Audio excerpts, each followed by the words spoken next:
How have we not discussed Khabib getting thrown off a goddamn plane? Oh, we forgot about that. That was in there. Yeah. I asked Harrington specifically, any UFC 311 news? You know what I mean? I didn't know this. Habib is in the corner. He's flying out here for Islam. There's a path to that. You're right. You're right. Yeah, that was Jesus BS. Christ. That was BS. He got screwed there. I have the video if we want to do that after this next fight.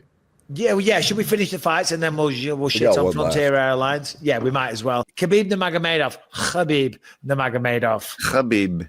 We have the video. We're going to talk about it. Javier Mendez, his coach, is calling it out. Said this was racism. This was, discrimination, whatever you want to call it. Let's watch it. This is number one bullshit.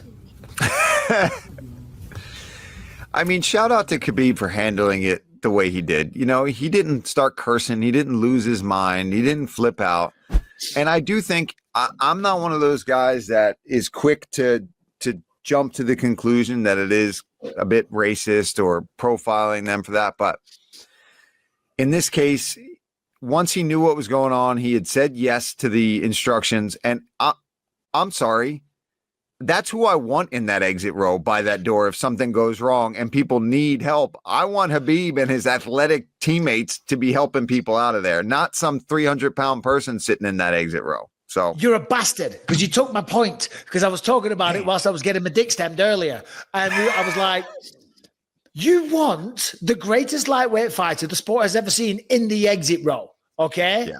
That's who you want. You don't want some bloody, half drunk. Yeah. By the way, he's sober all the time. He's not going to be getting all drunk. The time. He's very cool, calm and collected. Shout out to him for keeping his cool. And eventually when he realized the situation, got up, calmly walked off. There is a little more detail to this. Go ahead. It turns out that he was sitting in emergency row, and when the stewardess asked him if he would be able to help in a case of an emergency as his procedure, he didn't understand.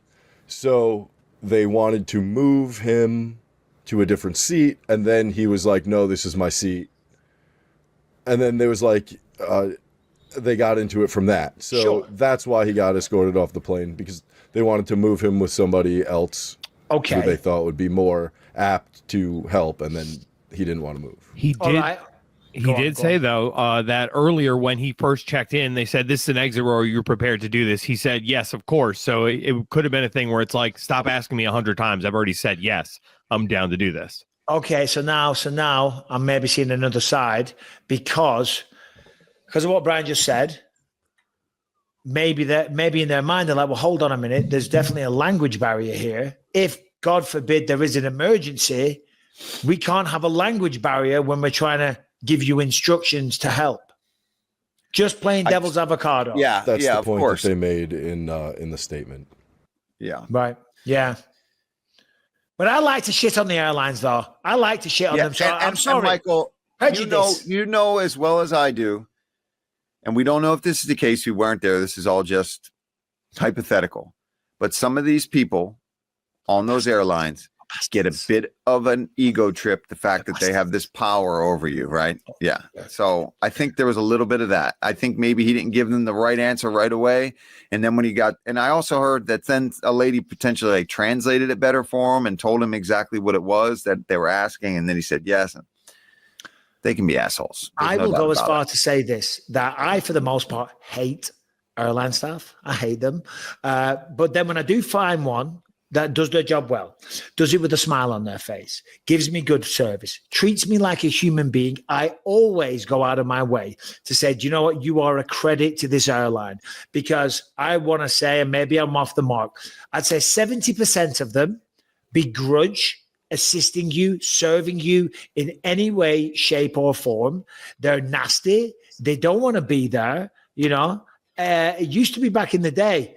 We were customers. We're paying a shit ton of money for this service, and you're speaking down to us. The amount of times I've had them shout at me, scream at me, speak to me like I'm a child. And I told this story a while ago, but it's coming up again. I was boarding a flight, Southwest Airlines, and it's boarding group A, B, or C, or 1, 2, 3, whichever one it is. I tried to board. It was the wrong group. I was group B. I wasn't group A. right? But the thing wasn't turned around properly. So I made a mistake. And when I approached the thing, the guy's like, sir, this is boarding group A. You are boarding group B. Step away. And I was like, oh, okay, sorry, my bad.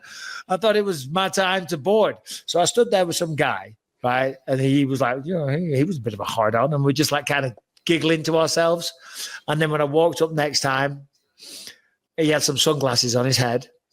And I said, hey, I like those sunglasses. I like the way they're just balanced on your head like that. You look really cool. and he said, step aside. Step aside. I'm like, why? He said, you're not getting on this plane. Said, what do you mean I'm not getting on the plane? He said, you're not getting on the plane. I said, for what? Saying I like the way the sunglasses are on your head. And sure enough, I did not get on. I was flying to the Apex to commentate. He said, I'll call the police. I said, call the police. Then the police came. They're like, hey, Mr. Bisping, how you doing? Big fan. I'm like, this douchebag. And I told them, they said, yeah, they do it all the time, Michael. They do it. Sorry, you can't fly tonight. So I had to go home, jump in the car, and drive off to the Apex. Oh, my God. Yeah. I've got a lot of these. You want another quick one? Sure. Quick one. Callum's just got accepted into San Francisco State University. He's on a scholarship. It's a great moment, right? Me and Callum are there.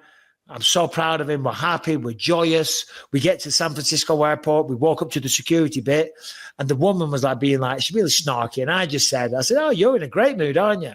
And that was it. I mean, Callum, we're in a good mood. Like, I was so proud of him, and there was no alcohol or anything like that involved. I said, oh, you're in a good mood. Just something like that. When I got to the next part where you take your shoes off, two guards come over and they say, did you threaten to punch our colleague in the face? I'm like, excuse me, what did you say? We've been told that you threatened to punch our colleague in the face. Did you? And it was a woman, by the way. And I said, you don't even believe that I did that. He said, what do you mean? I said, because if you genuinely thought that, I would be in handcuffs right now. Yeah. You would not be asking me a question. You would be arresting me and taking me off to the police station. So you don't even believe that. And then he kind of died down, and Callum was all upset. I'm like, Callum, don't. They're looking for any excuse to not let us on this flight. And then I phoned the airline, right? And I'm like, I want the cameras, right? Because don't tell me I wasn't on camera. I know I was on camera, and I will pay for a lip reading specialist, right, to dictate what I said, because there was nothing like that said, and you caused all that shit. Anyway, they just never responded after a while, but I was hell-bent on suing them. Yeah, that's a big jump from you're in a great mood to I'm going to punch you in the face. Like, it's not like she misheard you. You know what I mean? It's not like I swear to God, you're not mixing them up. It sounds like there's more to it that I'm not saying, but it's the craziest story. And I wouldn't bring it up unless it was that wild. If I'd kind of done it, if I'd had a few beers, if it was kind of being a prick, I'd maybe keep this one off the podcast. You know what I'm saying? Yeah. But that is what happened. Anyway, poor old Khabib. Yeah, got booted. But apparently he got on a flight like an hour and a half later. So his patience and his calmness there at least paid off for him. And didn't get like banned from flying or something like that. Well, that's where being a Muslim pays off. Imagine if he'd had a few drinks. Yeah. I'm just picturing myself in that situation. I would have been way less calm. Paul, I've seen you when your headphones don't work properly.